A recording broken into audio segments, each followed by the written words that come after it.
It's the lead play in our offense. Tell the tackle, take the defensive end if he's over him. If he's not, you drive down the first man who is inside. Pull back and tell him to take the first man outside the offensive tackle. No one shows. Go right by him and field inside. If the YN has the linebacker taken out, he cuts inside. If the YN has the linebacker in, he comes all the way around. So look at this play. What we're trying to get is a seal here and a seal here, and try to run this play in the alley.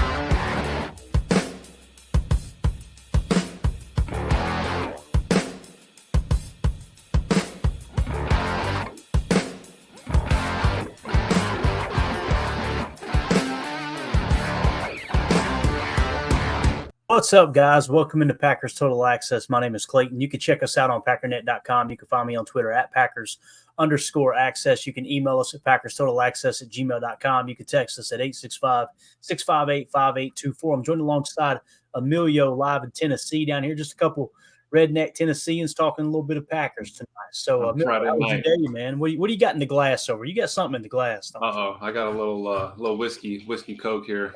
Maker. Tennessee whiskey.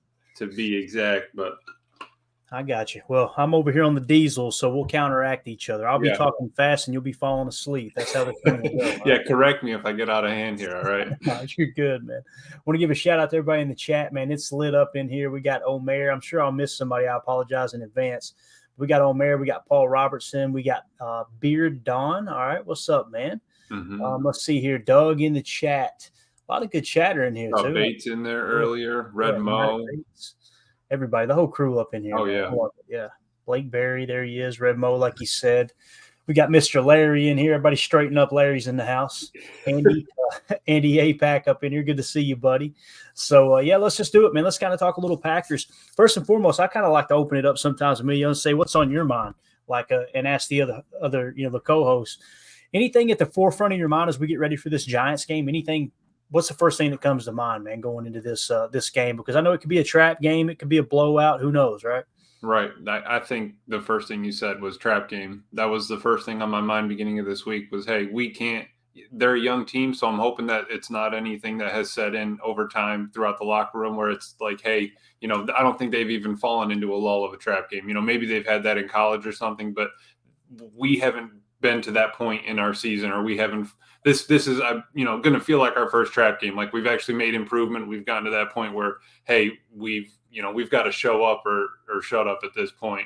I just really hope that they don't fall into it. I don't think this team is gonna. They really don't seem like they're the type that would get themselves into that kind of a pickle. And I really think that the coaches are on them at the same time, keeping them straight and to the point. Yeah, I think Matt does a really good job. It's probably, why it's so reflective on his December record, being undefeated in December is right. When it comes down to it and the games really start to count, right? Your back's against the wall, whether you're coming into December a little cold or you're coming in on a little bit of a hot streak like we are. I think he does a good job of kind of keeping everything into perspective. I love it. The first thing he said in the presser this week, and I've said it over and over and over all week long, I really respect that he went to that, and I think it's very, very good leadership. He said, listen, the reality is we are a 500 ball club. We're 6-6, and just bring everything right back into perspective. I know that they had mentioned earlier today, well, first of all, Blake Berry in the chat said, does anyone know if the Bears still suck? Let's see if we can get confirmation on that. The Bears still suck. Yeah. Yes, Blake, we have confirmed the Bears do still suck, as a matter of fact. So appreciate you checking in, though, and asking that question. This right here I thought was really cool. LaFleur tweeted this out. Bill Huber tweeted this out. Said LaFleur said this was one of the best practices of the year. This was yesterday, guys. When you're getting the results, that makes it more fun, but you're only as good as your last game.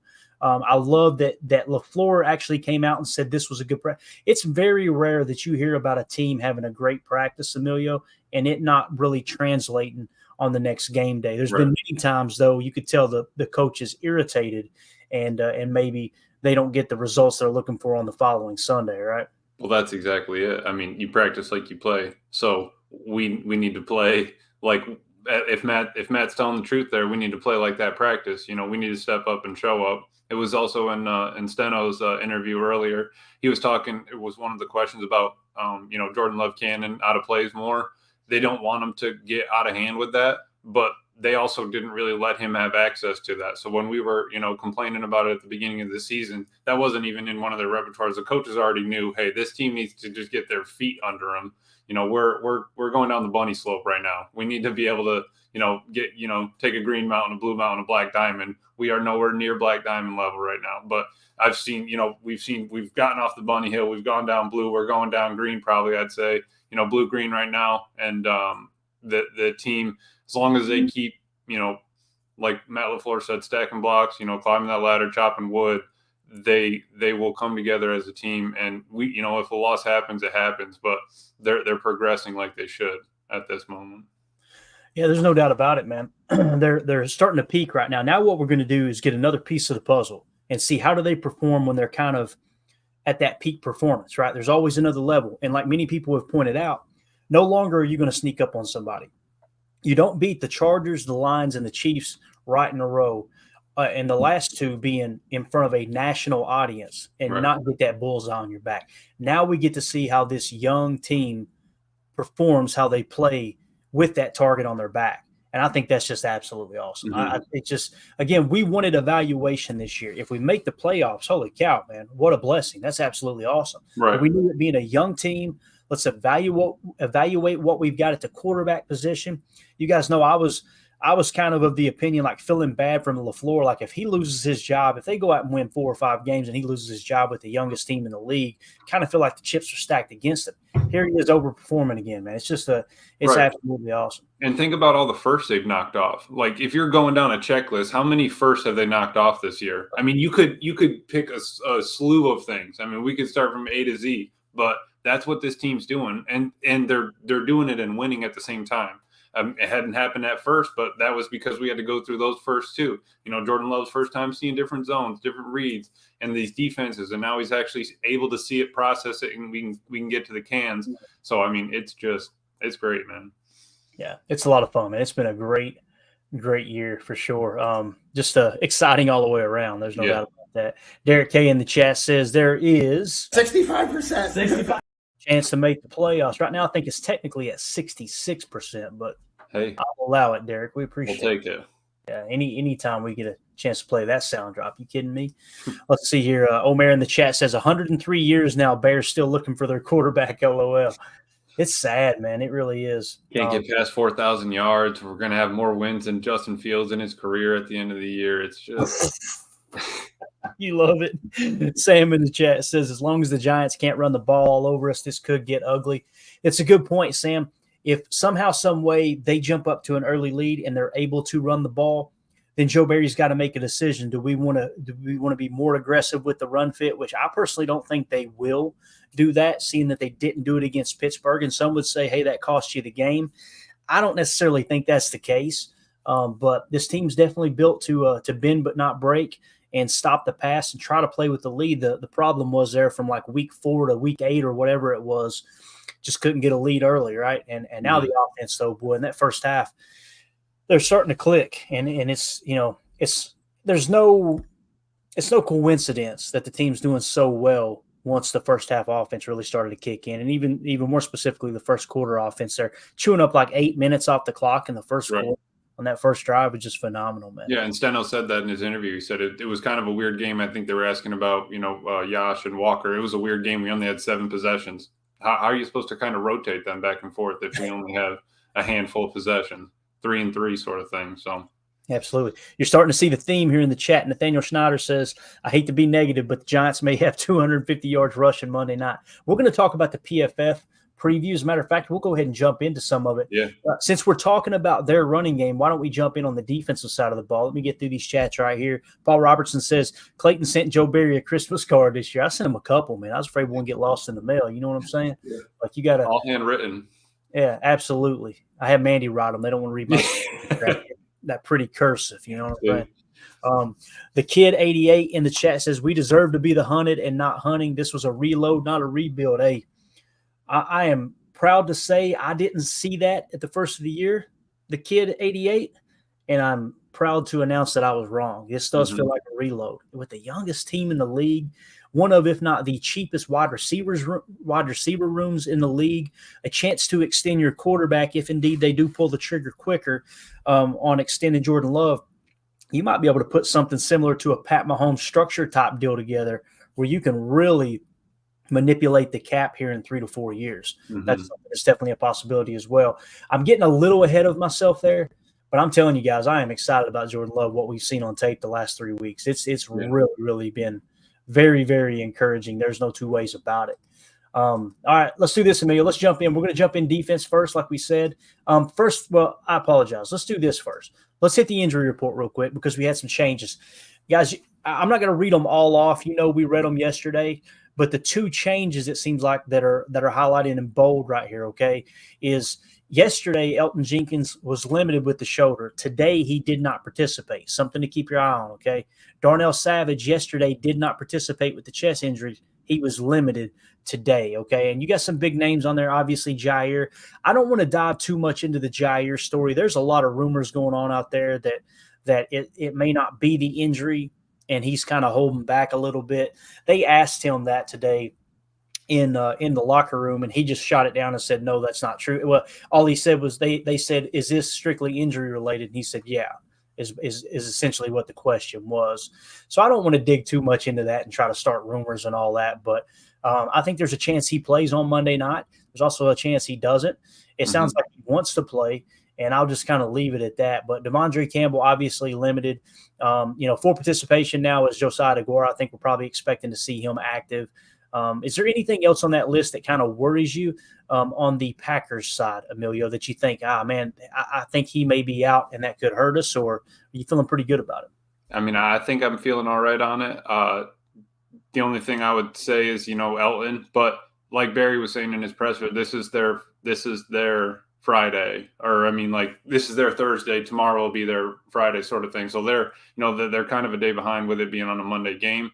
Maybe they just don't want Elton to get worse going into the last practice or something like that. But again, everyone's still there. Everyone's still showing up. Everyone's still wanting to play. It's just, how nagging are these? How much are they going to affect them not being on the field? Can they give that 100%? Yeah, Doug in the chat says Quay with a question mark. I'm assuming he's asking. So Quay with the shoulder injury did not participate yesterday. He did not participate today. So there's a good chance he misses. I showed on Chalk Talk. He didn't have a great game. Wasn't very aggressive in the run defensive side of the ball game. Was slow to his run fit. Played with bad technique. There was just a number of different things that really popped out to me. I think McDuffie being plugged into that lineup, I would much rather – I can't believe I'm about to say what I'm about to say. I would much rather it be Quay Walker and McDuffie than McDuffie and Devondre Campbell, just based off of what we've seen from Dre this year, whether he's not fully healthy or whatever the case may be. Right. But nonetheless, we're probably going to see McDuffie, will be my guess. Would you put Dre back at green dot, or would you put McDuffie at green dot? Ooh, man, I'd have to put Dre at green dot. That's what I was thinking, because maybe McDuffie can play a little bit more free, or maybe Dre doesn't have to try to be that free player, and he can go back to dot responsibilities. Maybe he likes sitting in the field middle more, and with him being outside, he doesn't like it as much. I don't know, but I think I'm right there with you. Put Dre at dot and let McDuffie eat. Yeah, that's kind of how I see it too. Andy APAC in the house says, Goot has eaten crap from everyone for 3 years. If we end up finishing this run at 10 or 11 wins, does he deserve GM of the year? I think he's definitely in the conversation. I mean, when you talk about trading away a 4-time MVP, right, and starting a first-year starter at quarterback, and then on top of that, you've got the youngest team in the league with however many rookies there are starting.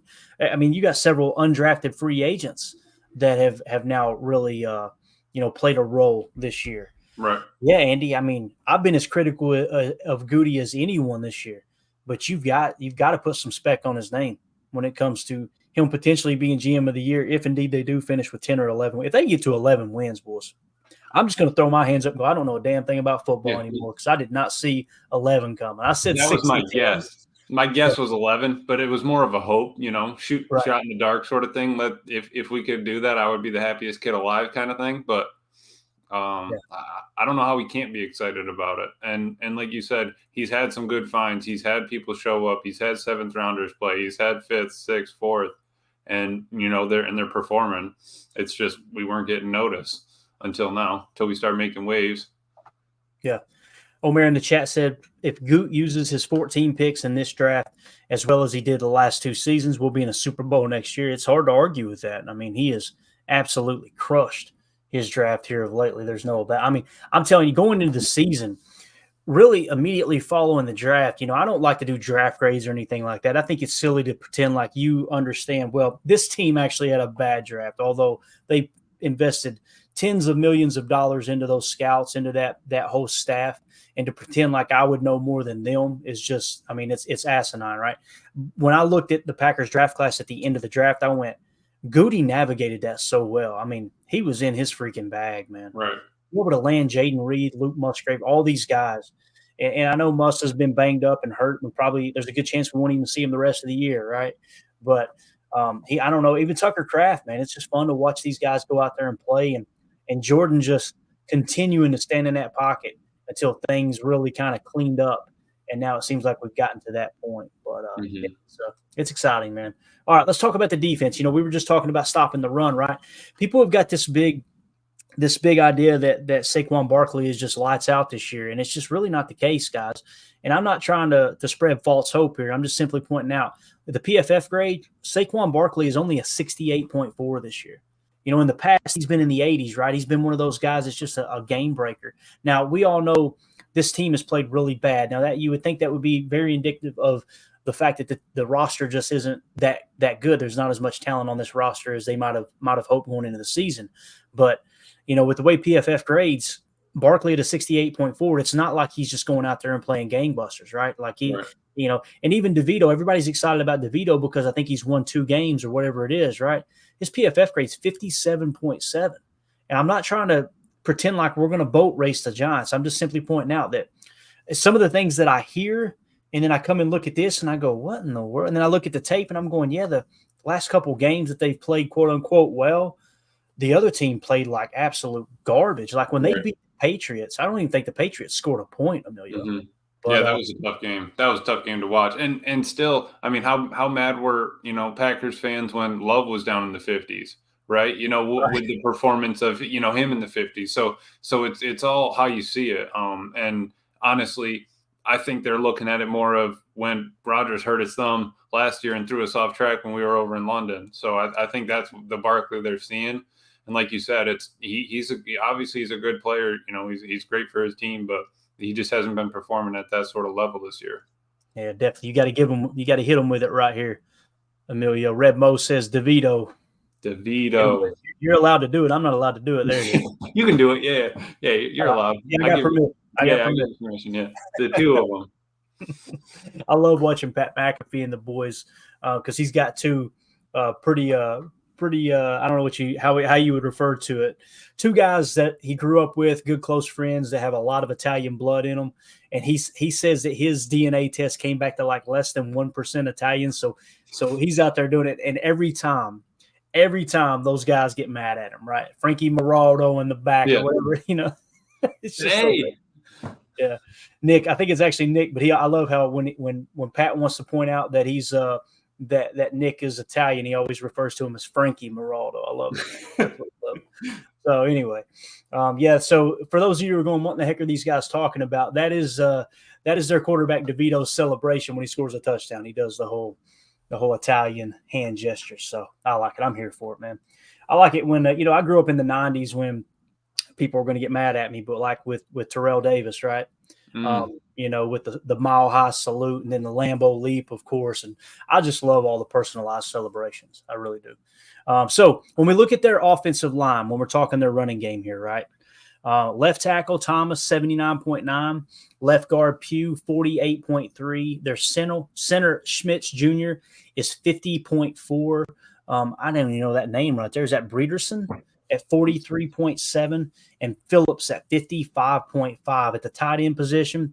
He got Bellinger at 47.8 and Kager at 57.9. And like we said, DeVito at 57.7. Guys, PFF has crapped all over the Giants. There's no 2 ways about it. Mm-hmm. Emilio, I'm not worried about this running game. Not that we should overlook them by no stretch of the imagination. When you look at our front 3, they're not grading out, very well either. Now, Kenny Clark, one of the best pass rushers in the league, there's no doubt about it, but his run defense brings his overall PFF grade down to a 67.9. TJ Slayton, a 58.1. He started hot, kind of cooled off. Devontae White at a 62.8, if indeed they go with those three guys. And we know Carl Brooks is getting more snaps. However, Carl Brooks had a setback this last game. When you tack in the outside linebackers into that front five, though, where we like to play that 34 jam whenever they do go to a 12 personnel, you got to throw Gary in there at 83.8 and then Preston Smith at a 71.2. And obviously they'll be rotating in and out Lucas Van Ness and Kingsley and Igbare. But Are you worried about this run game, man? How do you feel about it? I mean, maybe if they're running to the left, but besides that, I don't think that, they have anything that we can't compete with. It's not like they're not going to get yardage. All right. They'll probably rush for 100, 150, I would say. But again, we've seen that before. We've seen what happens with bend don't break. Maybe we get a couple more turnovers. Maybe we get a fumble. You don't know what's going to happen, once the game gets going.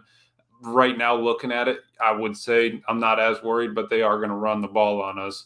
But again, we got to pick our poison. What do we want to stop? Do we sell completely out to the run and then maybe Barkley still kills us in the pass game? Or do we, maybe just stick with the pass game, like you were saying, do a couple more run blitzes and approach it sort of like that.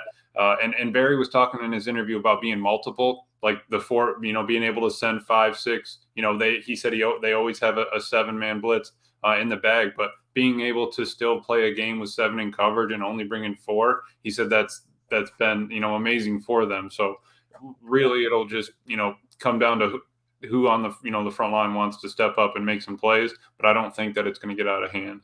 Yeah. And, many people I've heard, and many people that I respect too. I'm talking about former players, people on Twitter that I follow and have a lot of respect for, love their breakdowns, love their football knowledge, know way more about the game than me. I've heard them say, I just wish they would have played the Pittsburgh Steelers to from the standpoint of we're going to make Kenny Pickett beat us.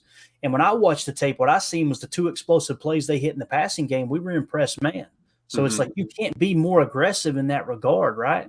So, to sit here and say, well, we need to learn our lesson from Pittsburgh, I'm kind of going, I don't know what else they could have done different. Matt LaFleur talked about how everybody was assigned to one gap. One back equals one gap. He always talks about that.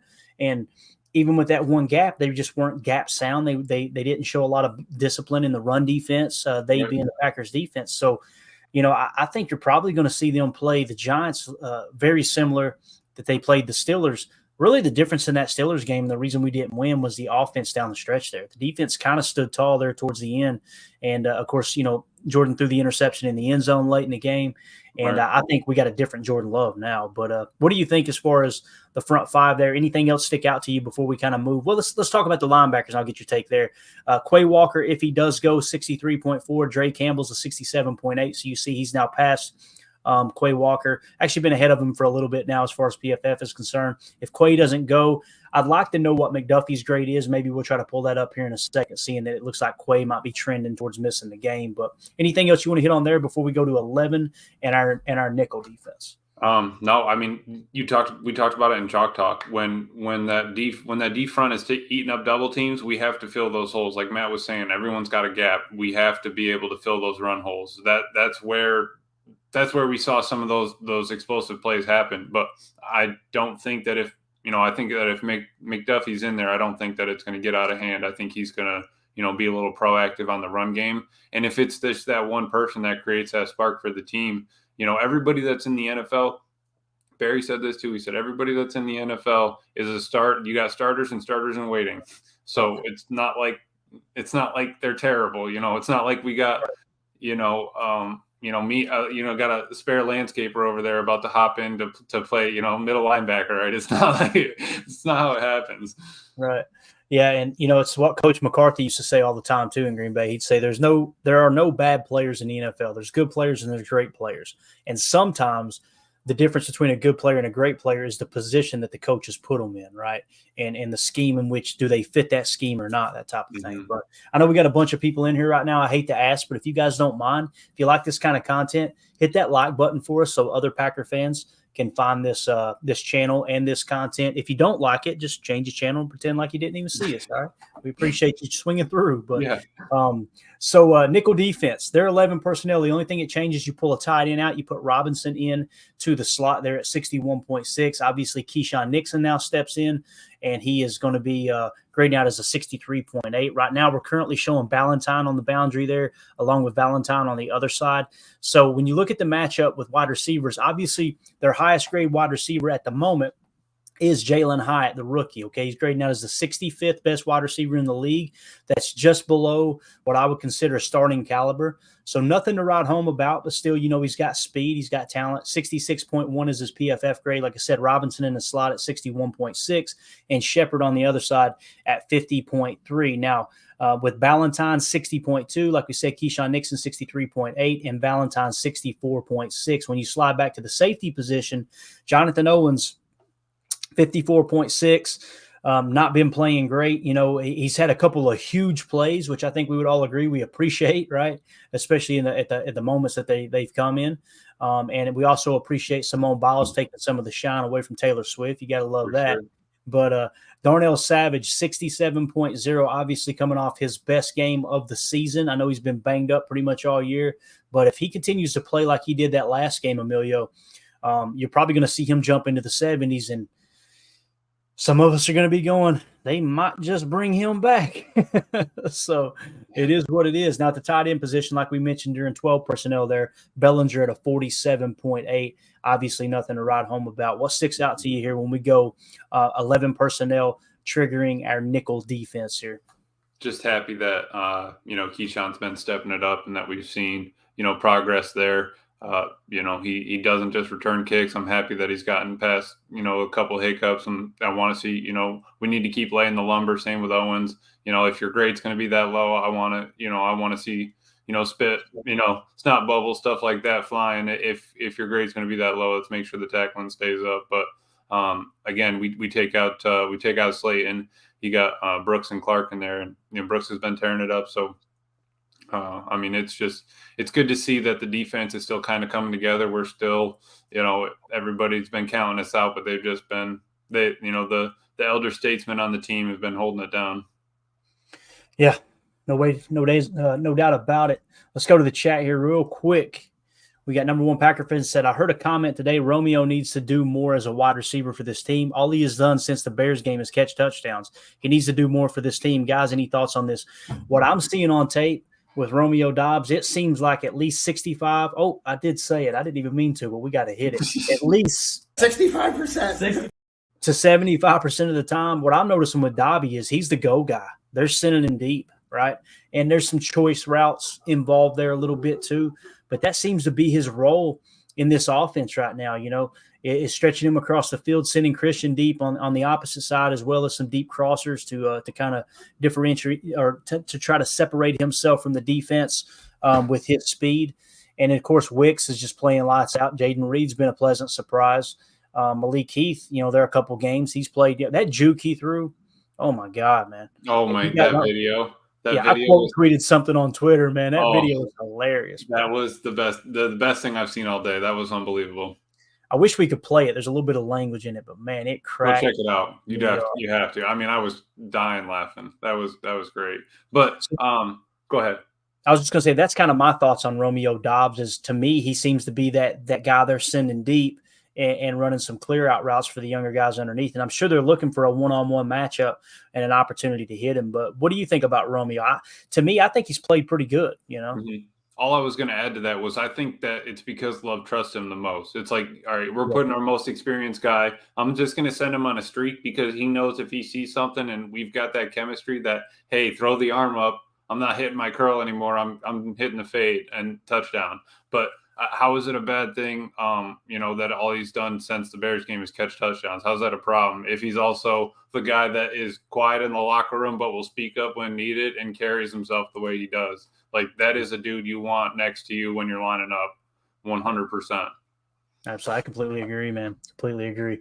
Paul Robertson in the chat said, for context, about a quarter of the league is limited in practice. That's a fact. We just notice it because it's our favorite team, guys. There's injuries all across the league. Tim Reese in the chat, appreciate you swinging through, buddy. He said, what was the celebration that LVN did with the bow and arrow? Sorry if I should know that, LOL. I didn't say LOL, but he did exclamation points. What it was Travis Kelce, his celebration is the bow and arrow, right? And I never noticed him doing it until Taylor Swift did it in a concert. So maybe he was doing it before and maybe she started doing it. I don't know. But if you guys didn't see on Twitter, Tim, Sunday Night Football's Twitter account posted a picture of Kelce standing on this huge hill that's next to Lambeau Field. You know, the huge hill that actually doesn't exist. But he's standing on this hill and he's kind of got the bow drawn back, right? That's what LVM was doing. He sacked Pat Mahomes on that first down, and he drew the bow back. And I went, let's go, baby. Yeah. I love it. Yeah, they had Kelce standing on the Smokies. My man was way out of line. Smokies.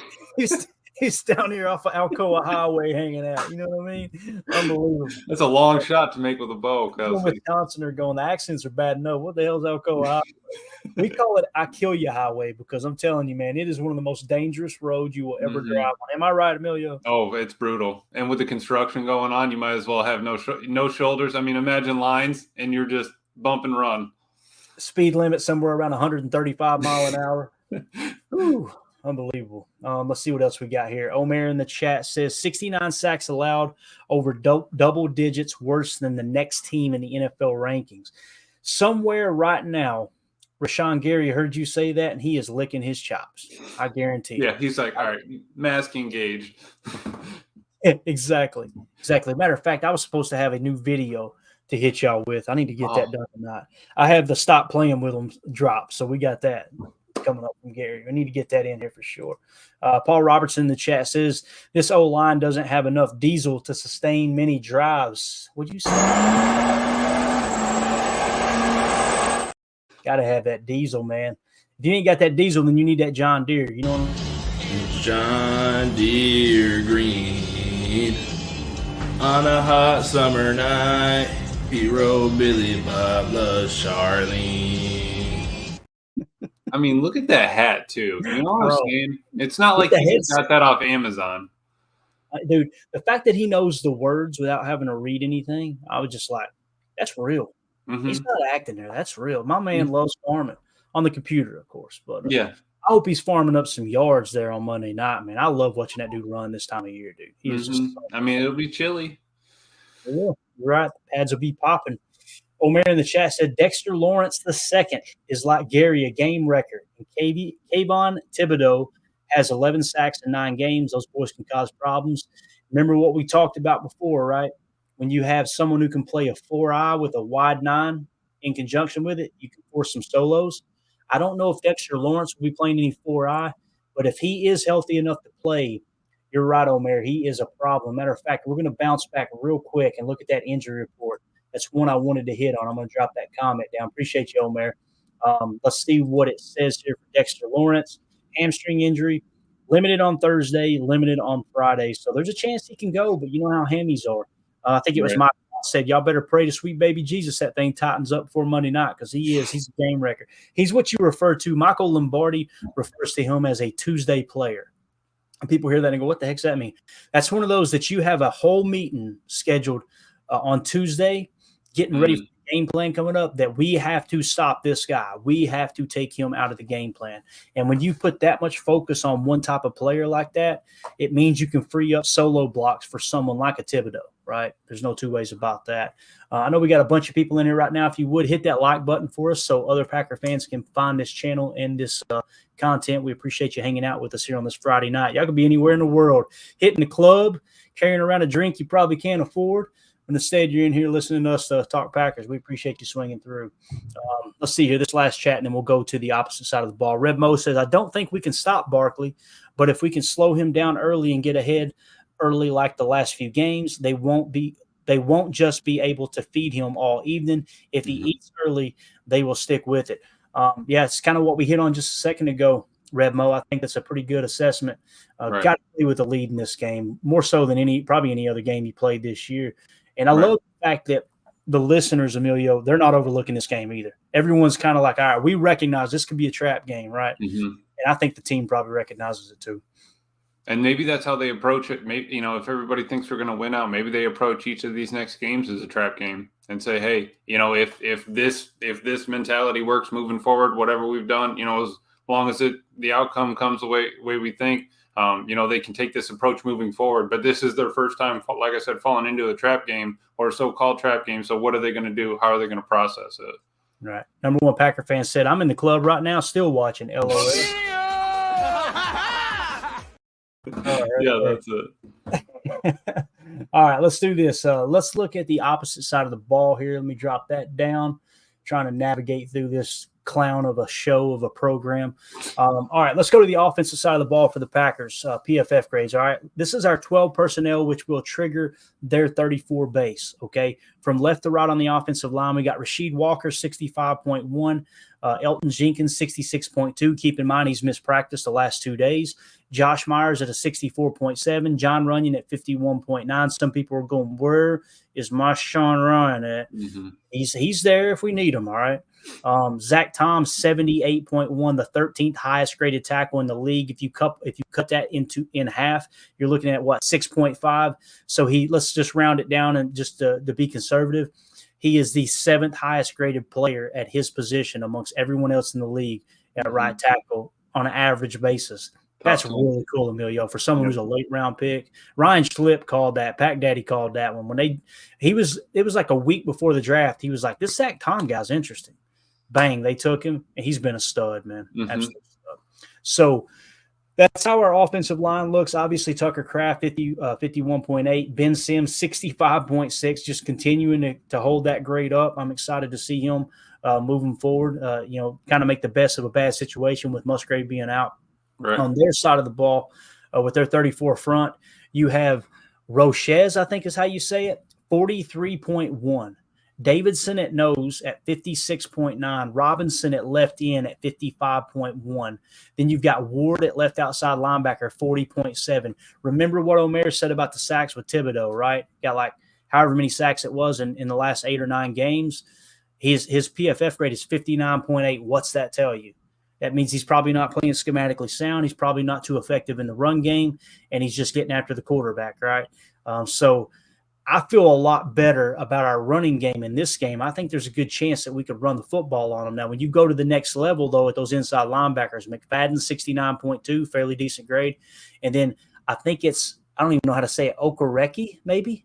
Okereke? Yeah. 82 point. I should know the name. 82.2, the ninth highest graded linebacker in the league. What sticks out to you here, Emilio? I always want to call you Omer with him. I know it.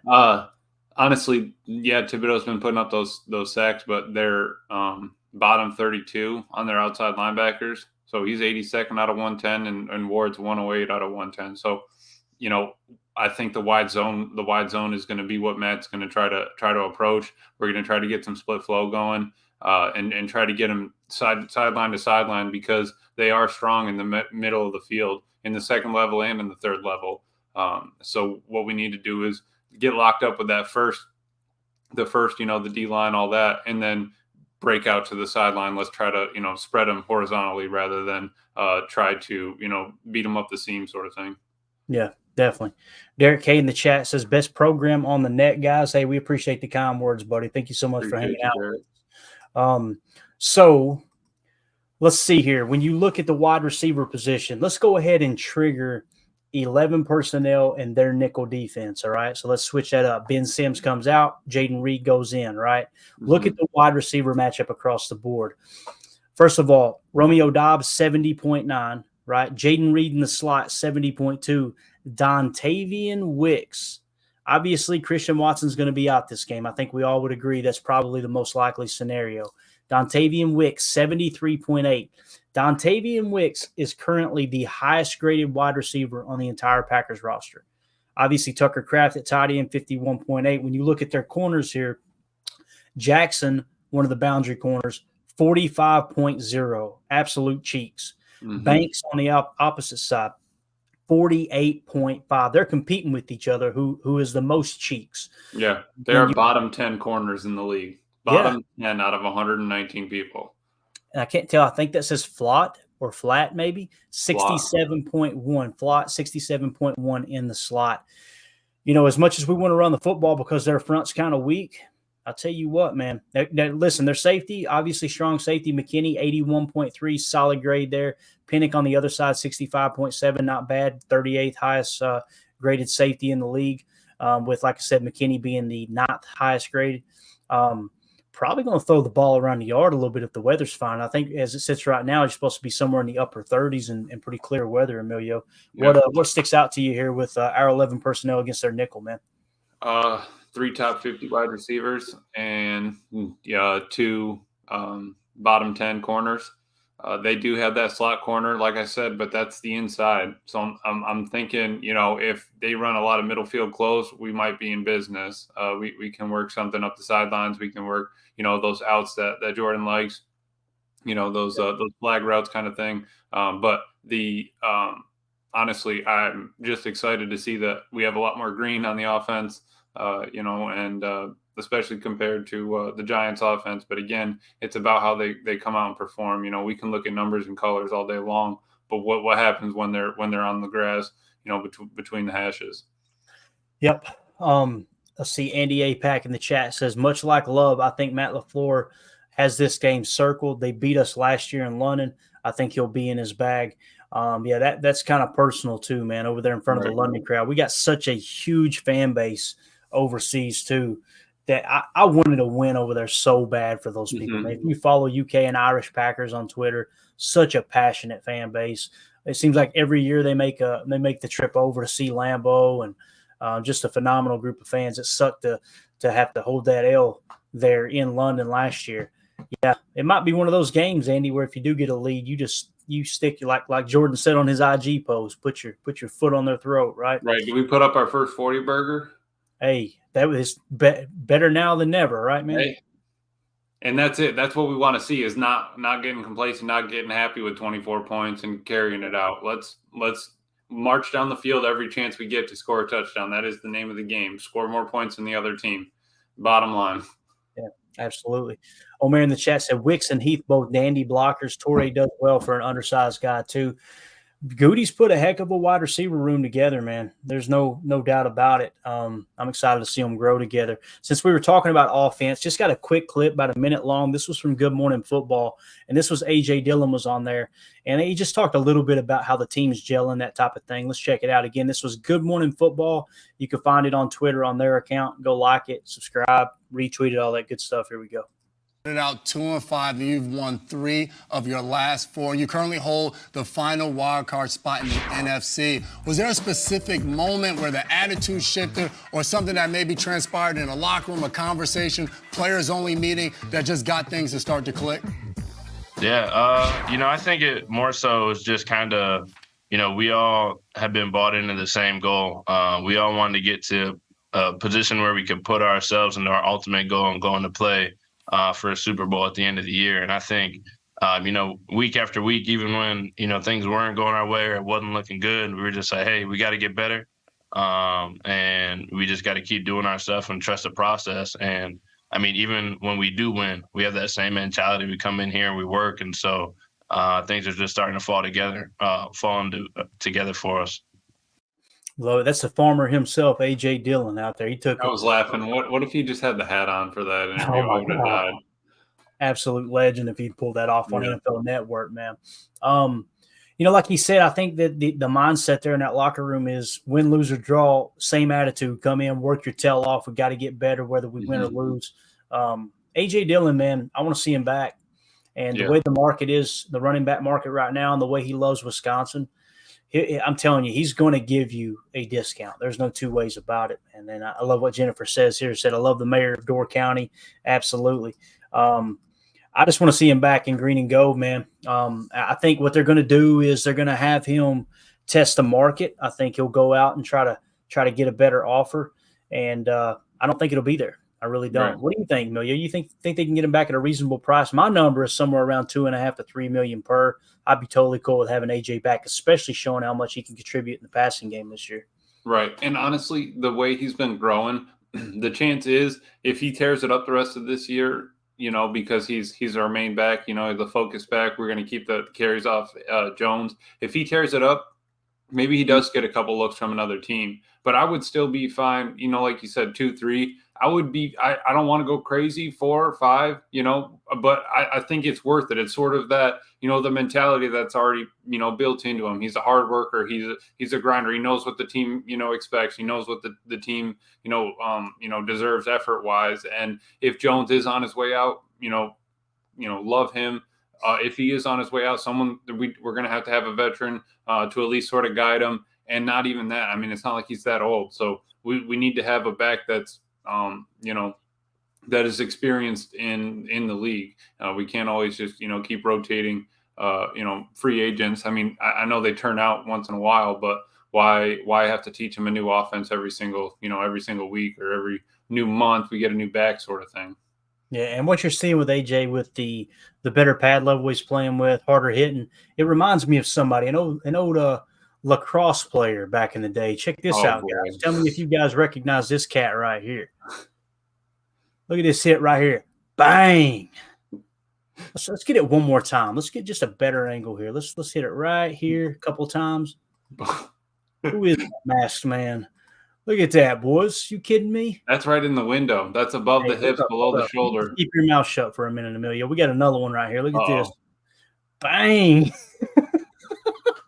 People are going, why in the world are y'all showing lacrosse hits? Yeah. I'll explain here in just a second. We got a third one for you. Let's clean this poor guy up. He's looking out his ear hole. Oh, God. That can't be legal, Emilio. That cannot be legal. I got a flag on each one of them. And for those of you wondering, that is Emilio. Was that college? Was that high school? What was college. That was college. College lacrosse player here, just absolutely cleaning people's clocks. Man. It doesn't get any better than that. So, speaking of pad level, you got to hit it, man. You got to get that pad level right. And I love it, dude. I love it. When you shared that the first time. Yeah, you hit him in the window. I mean, there's a lot of air that gets built up in the chest. If you take the air out of them. You're so full of crap. No, but honestly, dude, snot bubbles was ideal, man. If you could, on that first one, that kid, I mean, I kind of knocked the wind out of myself, but it was one of those where he was on the ground, snot bubbles, I'm just going to walk it off and I'll worry about it on the sideline sort of thing. but it's like Jordan Love said, man, I think the team just needed a spark. And I got a penalty roughly every game. You did get a penalty. Look at this. You haven't seen an assault like this since O.J. Simpson. Look at this. Bang. I love it. I love how you ended in the net too. Yeah. That's the other thing. I'm sorry. I don't mean to harp on it, but watch the goalie. The goalie looks down like it's a crime scene. Watch him look down at his teammate right here. Watch this. No. Yeah, that's tough. Someone bring the stretcher. Someone to come over here. Yeah. Jennifer said, is that Emilio? That is Emilio. You know who that is? I'll tell you exactly who that is. That right there is. All right. Let's clean this chat up a little bit. We got off the tracks here. That's all right. That's what we do. Doug in the chat said, with this young team, if they draw early blood, the kids are going to want to eat. Could definitely see a 30 burger. Give us that 40, man. We need that first 40 of the year, like you were saying, Emilio. Omer in the chat said, Dillon's chance for the century this week, provided Matt actually runs on first downs. But Emilio, the best down to throw on is first down. There's no two ways about that. Derek K in the chat says we have to not play to the level of our opponent. That's definitely been an issue. I would agree with that.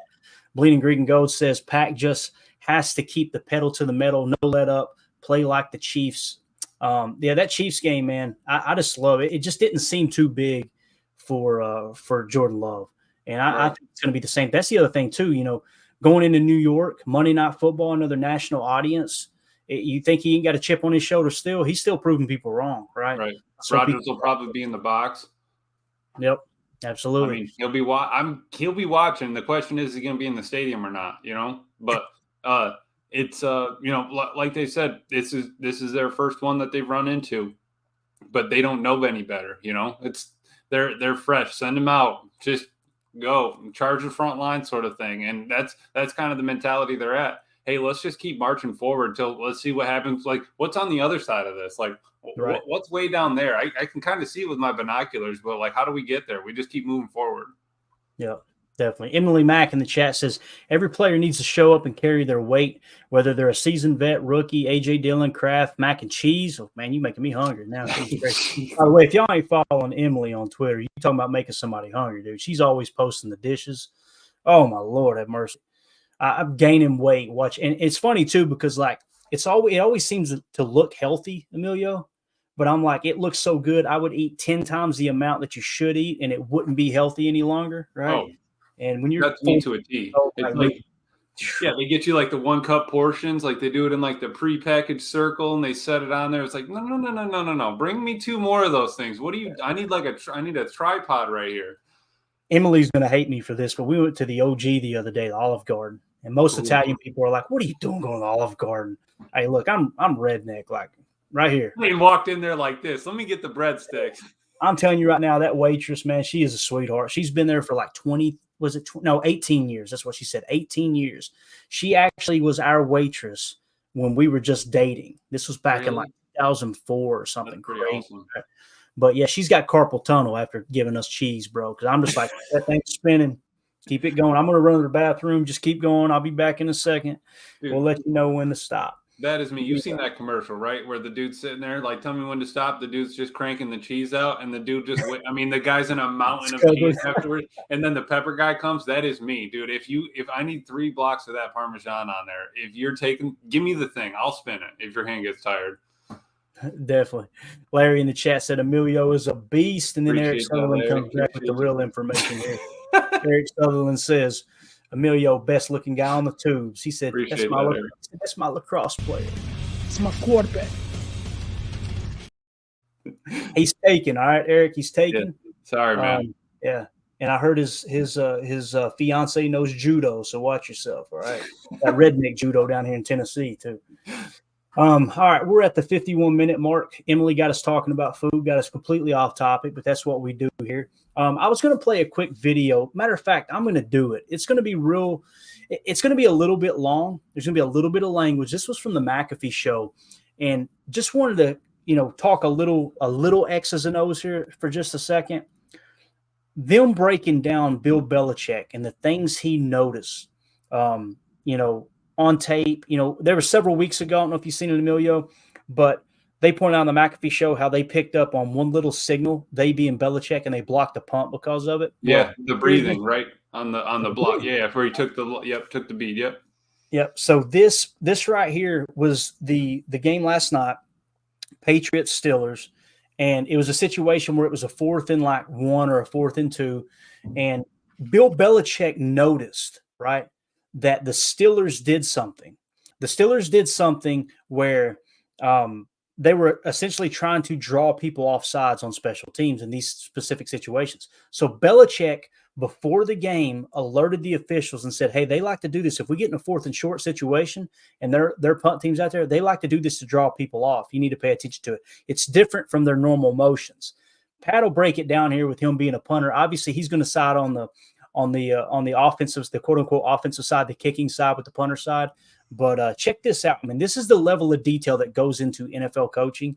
And this is what separates the men from the boys when it comes to top tier special teams play, mid tier, and that lower tier. This is the things that have been missing in Green Bay for quite some time. But check this out. What did you think? We were talking about this before. What the hell happened on that punt false start that should have been neutral zone? Okay, so let's talk about this. I'm happy that we're getting a chance to chat about this because this is something that happens every single game. And if you could pull up Chuck Pagano's tweet about it, I think this is a very real reason. So classic Bill Belichick to alert the officials before game to look for this in this exact situation. It's why he's the GOAT. Now, a lot of people responded to Chuck and said some negative things like, how's that fake punt, Chuck? And all that type of stuff. Sure. But this is very real. So like before games, the coaches will talk to the refs. And they'll say, hey, our film study tells us that number 21, he holds a lot whenever we're doing goes. So just keep an eye out for it, please. Just like a little seed you're kind of dropping in there. Special teams, it happens on a very regular basis because there's minute things that are against the rules, but you can't really tell unless they're spotlighted by a coach or by a special teams coordinator. This is a Bill Belichick special. So it could even be if the holder moves his hand forward whenever he says set, that's illegal. But if the coach tells the ref that, hey, we have noticed this is something that we think is not fair, then the refs are going to keep an eye on it. So for Kuntz, here's a snap from earlier in the year. Okay, now this is on singles cadence or whatever it is. Look how he looks back. All right, we all set, goes down, snaps the ball. Now, it was 4th and 3. So any team that has less than 5 is obviously going to attempt some, little tomfoolery. Yeah. Happens on offensive side, happens in special teams. That's the way it goes. So they were going to go on a double set, okay? So the Patriots had a read on this. Boom, his head right there. That was a move by Christian Kuntz to try to make them jump. Like, that is exactly what that was. And if it wasn't for Bill Belichick telling them about this, I don't think the refs call it. But as soon as this happens, Bill Belichick reminds the refs, I assume, Joe Judge reminds the ref and says, hey, he's not allowed to move his head abruptly before the snap. That is not his normal snap. We saw what it was. That is an attempt to draw us off sides. That's not legal. And if you look in the rule book, it's not. So that is exactly what that was. Against any other coach, against any other team that doesn't pay attention to special teams as much or doesn't care as much, I would assume that's not called. But that was certainly something that Bill Belichick brought to the attention of those refs, or Joe Judge brought to the attention of those refs for that exact moment. Presley Harvin was jacked up. Their entire special teams, Danny Smith, was jacked up because obviously you feel like you're helping your team win, and this was the goal of the play. The Steelers, you know how quick they were to jump because that's exactly what they practice. Hey, as soon as they come into that neutral zone, you touch them, this is a penalty. So do I like the call? No, not at all. Like, he should be able to move his head all he wants, but that's not their normal cadence. Normally, he looks back, he looks down, he snaps it. So when he lifts his head up, that was an attempt to draw them off sides. It happened. You should be able to do that, but by the letter of the law, you're not. And it was certainly something that was spotlighted by the Patriots. Pat, so if that makes sense. I absolutely love it, Emilio. That's what makes me fall in love with the game of professional football. Right. You're always looking for that little edge. And Bill Belichick, man, even with a horrible team that he's put together, there's no denying that, right? He's the one who's built this team. Just to go to watch enough tape to pick up on that in 4th and what it tells me is Bill is watching all the tape, yes, but he's looking at specific situations all the way down to the T to what is their punt team doing when it's less than 5 yards? Let's see if we can catch them in something. Guys, it literally costs the Pittsburgh Steelers the game. Right. I mean, when you think about it, it's pretty You saw phenomenal. how excited they were. They talked about it. I mean, they planned that. That was not. They weren't ready to punt. They were ready to fake punt. You know, they were ready to draw off sides. And then if we really, really had to, okay, we'll kick it. But their reaction and everything told the story.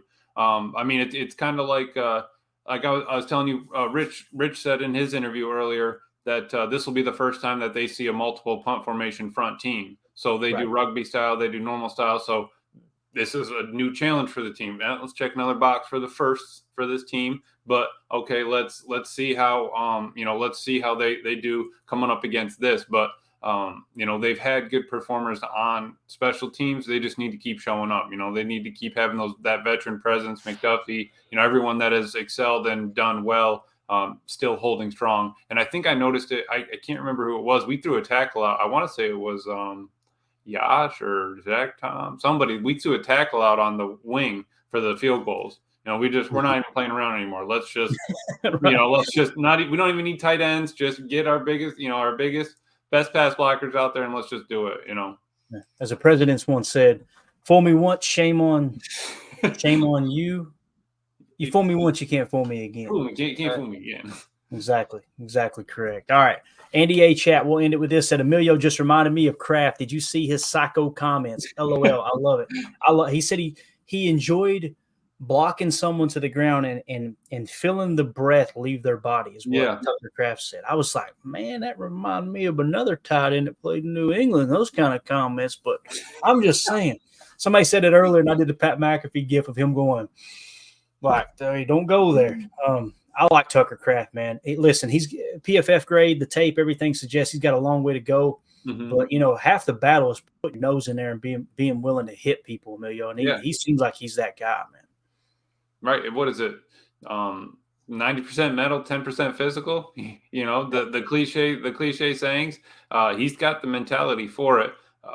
It's it's a physical game. It's a sport. You know, we're out here to play ball. People are going to get hit. So you got to be ready for it, and he is. Definitely. Parting thoughts, man. We're going to wrap this thing up on time. We're going to do it. Y'all hit the like button for me. We've got a bunch of people in here. We'd really appreciate you doing that. Just hit that like button. Don't worry about subbing. Don't worry about anything like that. Just hit the like so other Packer fans can find this channel. Go ahead, Emilio. What's your parting thoughts, bub? Appreciate everyone hitting the like. We need it. It helps the algorithm and all that. But again, I guess I'll end it with this. The best thing I thought from all the interviews was Rich said this. It's what the players are talking about. All right. Well, I'm sorry. Let me back up real fast. One more thing Barry said was he went down to the lunchroom to get food or whatever, 8 p.m. and he heard noise from the DB room, and who was in there? Carrington Valentine and AJJ, grinding on some game film, 8 p.m. at night. So absolutely love to see that. Love to hear that. That's what this team is, and that's they don't know any better. I'm not even going home. It's like you put in 10, 16-hour work days in a row, and you don't even think, you're like, dude, I work maybe 40 hours this week. I'm nothing. We got time. But I love that. Absolutely love that. My last thing, Rich, he said his statement and what he's been, preaching to the guys is you have to be self-confident enough to be self-critical. Yes. So this team has to be, hey, we're progressing. We're doing great things. This play was awesome. But what did you do on that play? Was your first step actually was with the wrong foot? That first reach block, you need to be inside. You need to. It's all those little things. When did you take your hitch? You took one, a half step too late. All those little things. They still have to be able to see through the mess and through all of the great things that they've done. All of the right home sort of things that they've done, and still be able to pick. He said, out of your best play, take your best play this year, and there's still something that you need to improve on from that best play that you've had this year. And I think that if they keep that mentality and that sort of grind, this team the sky's the limit, really. Like I said, we're looking over a horizon, what's over there, and I think they're just chasing it. Definitely. Completely agree, man. It's just fun to see a young team grow. And once you embrace the idea of this is a team that's kind of, whether you want to say rebuilding or reloading, once you kind of come to grips with that, they're like, hey, there's no longer do you have the pressure of if you don't make it to the Super Bowl, it was a completely failed year like we felt in the past with Rodgers at quarterback. It's not his fault, just the reality of the situation. Right. Kind of with the house's money, man. This is the most fun I've had watching football in a long time, and it's been a match for sure. So we appreciate everybody hanging out here with us. Here in the chat, you guys were absolutely awesome. Let's flip here. We got a couple of comments here. Red Mo said, channel's been steady growing. Likes have been helping out. No doubt. Absolutely it does. When I finally come to grips with, I need to ask people to hit the like button. I hate doing it, but it really does help.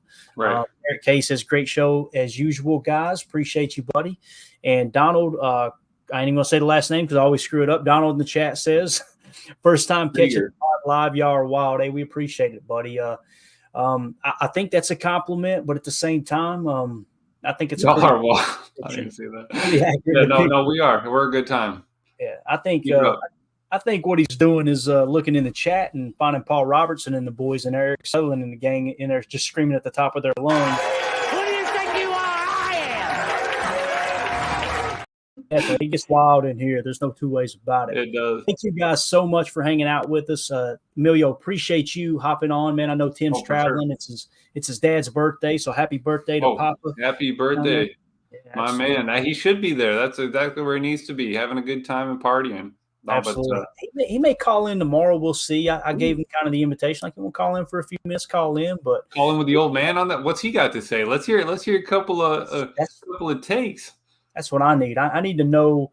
What I need to know is, we know that Tim doesn't listen to Taylor Swift, but does his dad listen to Taylor Swift? I don't listen too much Taylor Swift. So that's the question we need answered. Nah, we're out of here, guys. We appreciate y'all so much. We'll be back in the morning, 8 a.m. Central, 9 a.m. Eastern for Good Morning Lambeau. We're going to talk about the Giants' tendencies, both on offense and defense, what personnel they like to hang around in on offense, how much man coverage they play, how much zone coverage they play, how many times they bring 4 rushers, 3 rushers, 5 rushers, 6 rushers. Are they middle field open, middle field closed? All the stuff that we nerd out on here on this channel, we're going to be hitting on that in the morning. And it's going to be here around the Giants, so we can get you guys prepped for that game. And then just to make sure, is it Saturday night or Sunday night the cutoff for subs? Or so I'm glad you reminded me of that. That's why you get paid the big bucks.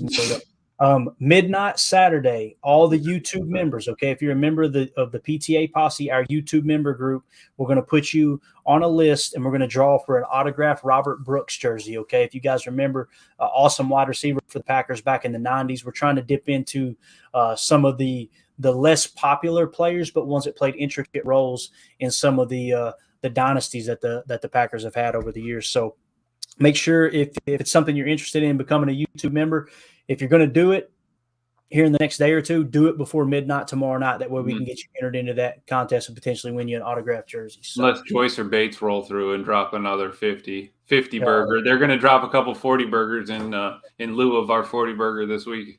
Yeah, what's hilarious is, Joyce, you don't see her in there often. And when she does come through, she's just a blessing to everybody. Yeah, it's just like, what in the world? Sprinkles it on there.